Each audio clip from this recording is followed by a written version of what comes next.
Hey, what's going on, you guys? This is Semler here representing Team JBS here to give you guys another movie review. This is from Middleburg 2025. I'm talking about Rental Family. This is directed by the amazing Hikari, and this is starring as main lead Brendan Fraser.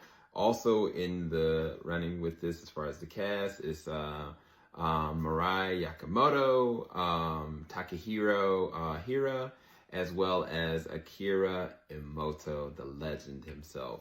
So I'm going to tell you the basis of this. So there is actually, and it actually exists in Japan, a kind of rental service that basically supplements for your emotional needs. So say you wanted to relive a memory with your father, hypothetically speaking, but your father is no longer here.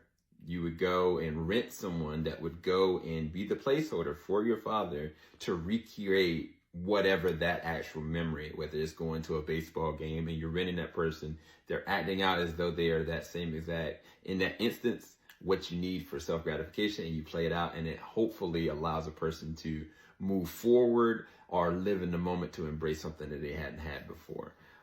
That's real.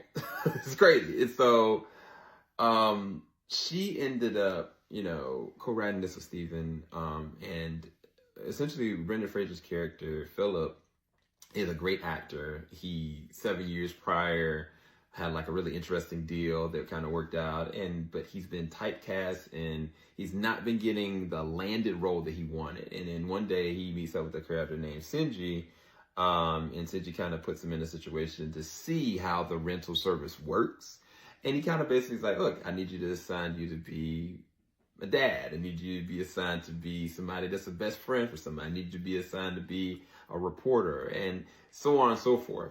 And initially, I thought it was just so interesting how they allowed Brendan Fraser's character to assess what this actually means. So the thing that makes this film so really unique and really good is the fact that Brendan Fraser's character, Philip, he looks at it from a moral standpoint, an emotional standpoint, and a responsibility. And those emotions that he feels don't happen all at once. They come in different spurts.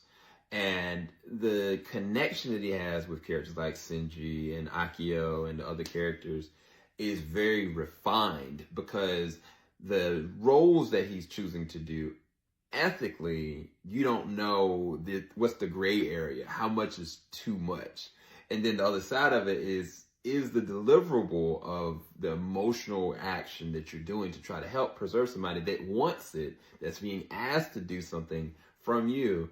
Is that right? And I think that it's so engaging and interesting, because some of the scenarios that they are in and what they have to do, they are very questionable. They are also very equally in measure important and vibrant. And I think the thing that I love about this film is that from a cultural standpoint, this is very much so showing you all different levels of Japan and Japanese people in the way that they react and interact with amongst each other, like how culturally they handle certain situations emotionally.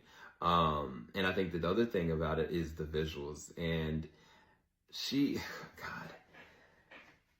was able to capture Japan in a way that I don't think I've seen with any normal films as the past 10 years. I've seen great animes, like if you look at Your Name, or the recently, Suzume, right? They show different great moments of what you see of Japan. Other films, or shows would show you like Tokyo, small little instances and blurs. But this showed you the countryside. It showed you the city. It shows you like people, like how they actually react and interact with certain circumstances. And it's so engaging. It makes you feel like you're actually there. The other thing about this is, from a tonal standpoint, the film, as much as it is very prevalent and important about the human connection and what that actually means, and those levels of responsibility and what that actually means from a gauge standpoint, and also how people deal with not having something, like something that was never provided to them, and how they handle it when it's now being supplemented. Like, what's the level of importance and how it's actually handled. But this is also a very natural comedy. The comedy is great. When Brendan Fraser meets Akira's character, it's the Kukio, it is a very engaging moment. Like, I actually really truly love it because he's being tested, he's being pushed, and he's learning about the culture while it seems at times being talked down on and vibing. And I think that the more Brendan's character Philip gets comfortable, more we as an audience get comfortable, more we see the beauty and the love and devotion and the importance of everything that's actually happening in the film, not just the actual service. Also, standout Shannon Gorman as Mia. Great job. Brendan Fraser and her have great chemistry. And also, that was the most emotional storyline for me, besides Akira's. And I think that they thread that line very well. It helps maintain a lot of the important beats of this. Now, I think that there were some storylines or certain moments that kind of didn't necessarily go anywhere, but they didn't necessarily have to. Like, even like, Akira and Shinji as characters, even though they don't get a lot of screen time, the small, subtle moments where you understand what kind of character they are, or you understand what they've actually gone through, or you understand why they're doing this, you feel all of it. And their acting, all of their acting across the board is actually really great.